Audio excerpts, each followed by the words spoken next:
ሰላም ጤና ይስጥልን ውድ የጄኤምኤም ቴሌቪዥን ተመልካቾቻችን ከጄኤምኤም ቴሌቪዥን የጄኤምኤም መረጃዎቻችን ወደ እናንተ የሚደርሱበት ሰዓት ላይ እንገኛለን። በቅድሚያ ማርስ ዜናዎች የመንግስት ከፍተኛ አመራሮች አዲስ ከተመረጡት የኢትዮጵያ የወንጌል አማኞች አብያተ ክርስቲያናት ካውንስል ምክር ቤት አመራሮች ጋር ውይይት ተደረገ።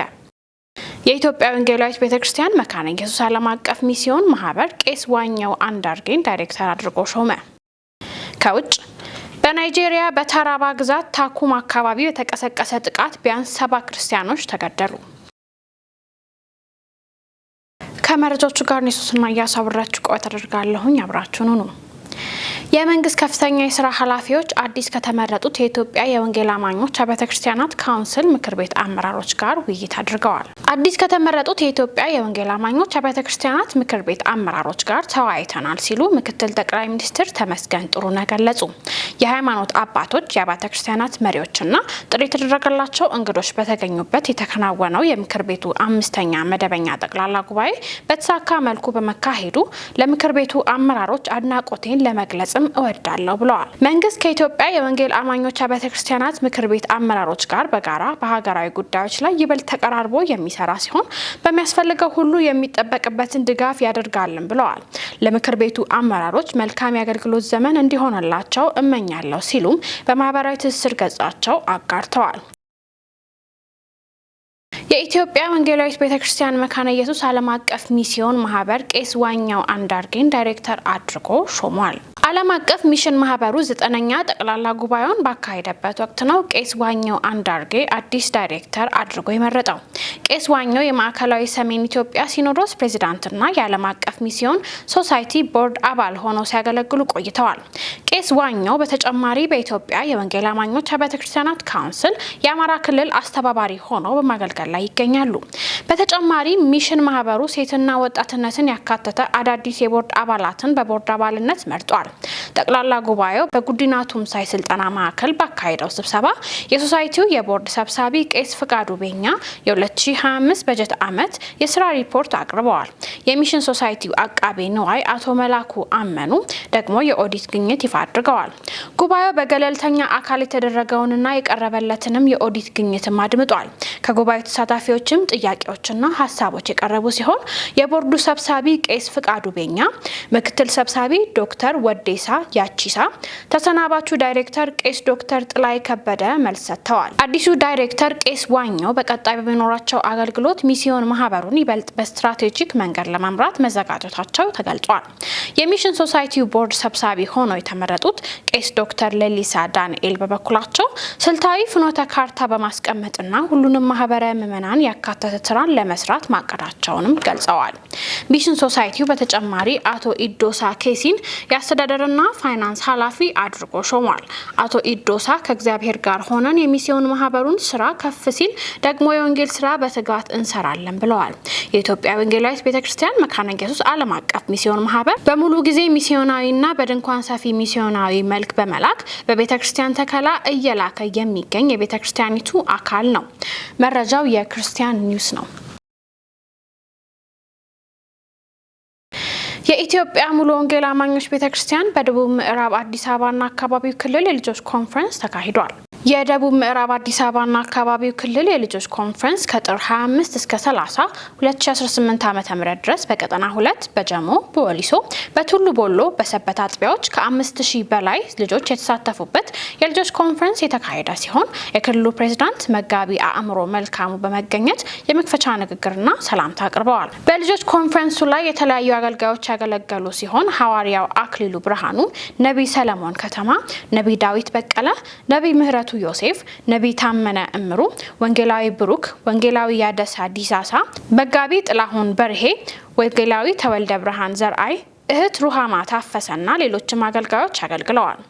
ብዙ ልጆች በመንፈስ ቅዱስ የተሞሉ ሲሆን ከአጋንንት ስራት ነፃ ወጥተዋል። የልጆች ኮንፈረንስ ዓላማ ልጆች በቤተክርስቲያን ውስጥ በመንፈሳዊ ህይወታቸው እንዲያድጉና ለሀገራቸው ብቁና ታማኝ ዜጋ እንዲሆኑ ለማስቻል መሆኑ ተገልጿል። የደቡብ ምዕራብ አዲስ አበባና አካባቢው ክልል በስሩ 105 አጥቢያዎች ሲኖሩት ልጆች ላይ ትኩረት ያደረገ ኮንፈረንሶችና ስልጠናዎች ከዚህ ቀደም አዘጋጅቶ መስጠቱ አይዘነጋም። መረጃው የኢትዮጵያ ሙሉ ወንጌል አማኞች ቤተክርስቲያን ነው። የረቡኒ ላይት ሚሽን አዳሪ ኮሌጅ ከ45 በላይ ሚሽነሪ ተማሪዎችን አስመርቋል። የፌዝ አርሚ ቤተክርስቲያን በሐዋሳ ከተማ ዲያስፖራ አጥቢያ ያቋቋመችው የረቡኒ ላይት ሚሽን አዳሪ ኮሌጅ ለመጀመሪያ ጊዜ ከተለያዩ ሀገራት የመጡ ከ45 በላይ ወጣቶችን ለ3 ወራት ካሰለጠነ በኋላ አስመርቋል። በምረቃው ስነ ስርዓት ወቅት የቤተክርስቲያኑ ዋና መጋቢና የኮሌጁ ፕሬዝዳንት ፓስተር ፋንታሁን ዮሐንስ ለስልጠናው ስኬት እግዚአብሔርን አመስግነው ተመራቂ ተማሪዎችን ቤተሰቦቻቸውንና በስራው ላይ የተሳተፉትን ሁሉ እንኳን ደስ አላችሁ ብለዋል።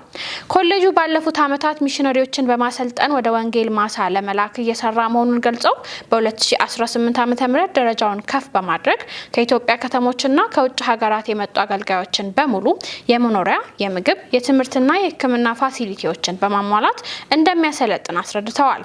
ተማሪዎቹ 18 ኮርሶችና 74 ክሬዲት ሰዓታት ያካተቱ የተግባር ትምህርቶችን፣ የወንጌል ስርጭት፣ የባህሪ ግንባታ፣ የክርስቲያን ሊደርሺፕና የቴዎሎጂ ስልጠናዎችን ተከታትለው አጠናቀዋል። በስልጠና ወቅት ወንጌልን በመስበክ ከ1 ሺህ በላይ ሰዎች የንስሐ የመዳን ውሳኔ እንዲያደርጉ መንገድ መሆናቸውም ተገልጿል። የተማሪዎች ዲን ፓስተር ምህረተአብ ደምሴ እንደገለጹት ተመራቂዎቹ ከ12ኛ ክፍል እስከ ማስተርስ ዲግሪ ድረስ የተለያዩ የትምህርት ደረጃዎች ያላቸው አገልጋዮች ናቸው። በመጨረሻም የኮሌጁ አካዳሚ ዲን ፓስተር አንተነ ግርማዬ፣ ዶክተር ተመስገንና ፓስተር ደመቀ ለተማሪዎች የሽልማትና የሰርተፍኬት ስጦታዎችን በመስጠት የእንኳን ደስ አላችሁ መልእክት አስተላልፈዋል። የጄኤምኤም መረጃዎቻችን እንደቀጠሉ ናቸው። አሁን ደግሞ ከውጭ ወዳገኘናቸው መረጃዎች እናልፋለን። በናይጄሪያ በታራባ ግዛት ታኩም አካባቢ በተቀሰቀሰ ጥቃት ቢያንስ 70 ክርስቲያኖች ተገደሉ።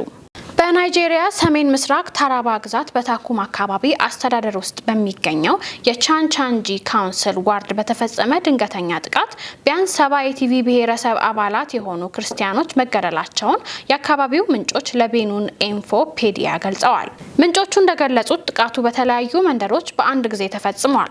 ቤቶች ተቃጥለዋል፣ የምግብ መሸጫ ሱቆች ወድመዋል። በተጨማሪም የግል ንብረቶች ተዘርፈዋል። በዚህ ሁኔታ ብዙ ቤተሰቦች ለደህንነታቸው ሲባል ወደ አጎራባች ማህበረሰቦች መሰደዳቸው ተገልጿል። የማህበረሰብ መሪዎቹ በሁከቱ ወቅት ቢያንስ 35 አብያተ ክርስቲያናት መውደማቸውን የገለጹም ሲሆን ብዙ የክርስቲያን ህንፃዎች ተቃጥለዋል፣ ሃይማኖታዊ ንብረቶችም ወድመዋል ተብሏል። ነዋሪዎች በጥቃቱ ወቅት ምንም አይነት የጸጥታ ጥበቃ አለመኖሩን በመግለጽ የታጠቁ ኃይሎች ከአንዱ ሰፈር ወደ ሌላ በፍጥነት ሲንቀሳቀሱ መታየታቸውንና የተኩስ ድምጽ መስማታቸውን ገልጸዋል። በዚህ ሁኔታ አንድ የማህበረሰብ አባል ታፍኖ መወሰዱ ሲገለጽ ያለበት ስፍራም አልታወቀም። በአሁኑ ሰዓት ነዋሪዎች ለታራባ ግዛት መንግስትና ለፌዴራል የጸጥታ አካላት የጸጥታ ኃይሎች እንዲሰማሩና ምርመራ እንዲካሄድ ጥሪ አቅርበዋል። ይህ ዜና እስከተሰራበት ጊዜ ድረስ በጉዳዩ ላይ ከታራባ ግዛት መንግስት ወይም ከናይጄሪያ ፖሊስ ኃይል ይፋዊ መግለጫ አልተሰጠም። ዘገባው የኢንተርናሽናል ክርስቲያን ኮንሰርን ነው። መረጃዎቻችንን ከማጠቃለላችን በፊት ዜናዎቹን እናስሳችሁ። የመንግስት ከፍተኛ አመራሮች አዲስ ከተመረጡት የኢትዮጵያ የወንጌል አማኞች አብያተ ክርስቲያናት ካውንስል ምክር ቤት አመራሮች ጋር ውይይት ተደረገ።